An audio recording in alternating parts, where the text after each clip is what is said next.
साथियों नमस्कार, जय हिंद। जैसा कि काफी होमगार्ड जवानों को कल जो मुख्यमंत्री महोदय से वार्ता हुई उसके संबंध में क्या रहा ये सब जानने की उत्सुकता है। उससे पहले मैं आप सबको एक बात से अवगत करा देना चाहता हूं कि जो फोन कॉल्स आप लोग डायरेक्टली कर रहे हैं, मैं मानता हूं उत्सुकता है और थोड़ा सा संयम और भरोसा भी रखें कि आप सबके पास में अगर आपके कोई सवाल हैं तो उनके सुझाव और समाधान आप तक पहुंचेंगे। बार बार फोन करने से या बार बार रिप्लाई पूछने से जो आगे की प्रक्रिया है या हमें कहीं आना जाना कोई मीटिंग्स करनी है उसमें ये बाधा उत्पन्न करता है। तो मेरा निवेदन ये है कि आपको जानकारी पूरी और सटीक मिलेगी, लेकिन थोड़ा सा सहयोग प्रदान करें। इस संबंध में आप मेरे साथ रहें। बहुत बहुत धन्यवाद। मैं आप सबको बताना चाहता हूं कि सरकार ने सबसे पहली बात तो ये गर्व की बात है कि एक संवाद के लिए आपके विभाग को आमंत्रित किया है, इस लायक समझा है, तो कहीं ना कहीं आपकी समस्याओं पे समाधान करने के लिए भी सरकार विचार करेगी। ये कम से कम आप लोगों को ये सोचना अति आवश्यक है।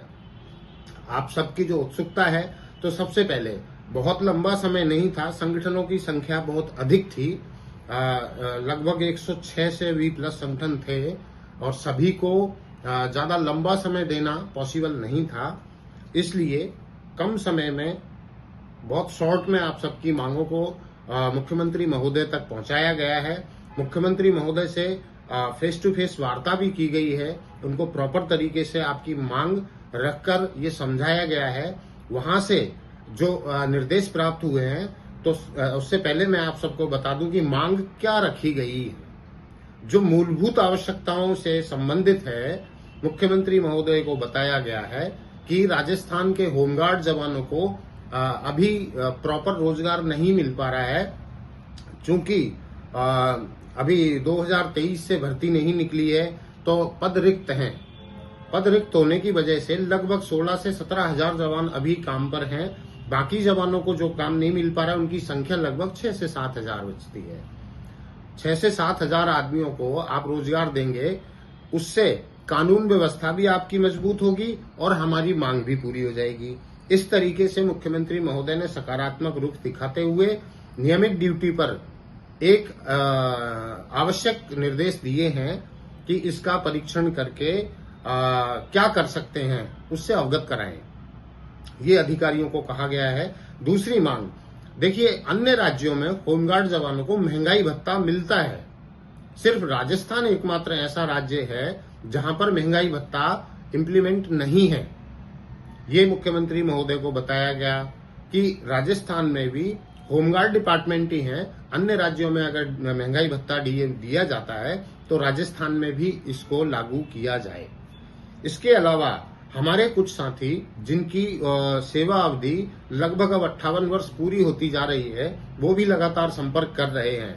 देखिए, कोर्ट कचहरी में काफी लंबे समय से लोगों ने इसमें केस वगैरह भी किए, इसका लाभ नहीं मिल पाया और वो भी एज पार कर चुके हैं। तो इसलिए डायरेक्टली सरकार से वार्ता करके सरकार के माध्यम से ही 58 वर्ष से 60 वर्ष कराने की एक सिफारिश की गई है। इसके आगे बढ़ते हैं अपन कि तमाम सुविधाओं में जैसे मेडिकल है और पीएफ की सुविधा है, ये भी होमगार्ड जवानों को, एक आम कर्मचारी को, एक प्राइवेट व्यक्ति को भी पीएफ का लाभ मिलता है, ईएसआई का लाभ मिलता है। तो क्यों ना इन सरकारी योजनाओं में इन सुविधाओं के लिए होमगार्ड जवानों को भी काबिल समझा जाए और इन्हें भी ये दिया जाए। इन मुद्दों पर विशेष तौर पर चर्चा हो पाई। इसके अलावा मुख्यमंत्री महोदय ने एक सकारात्मक इस पर निजी तौर पर जवाब दिया और मांग पत्र को जो एसीएस फाइनेंस थे उनको देकर परीक्षण के लिए कहा गया है।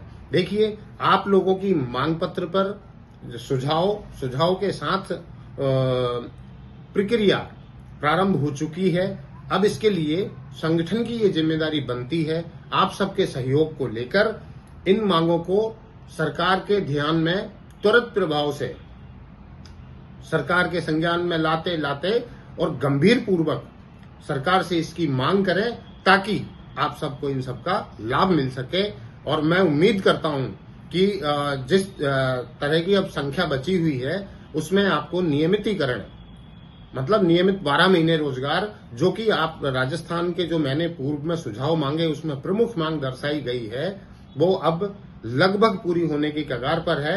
बशर्ते अब जो नेक्स्ट हमारी मीटिंग होने जा रही है, जो कि इस वार्ता में संवाद में मुख्यमंत्री महोदय ने ये निर्देश दिए हैं कि विभागवार इनका परीक्षण कराकर और जो तमाम संगठन है उनसे वार्ता कर इनका निस्तारण किया जाए।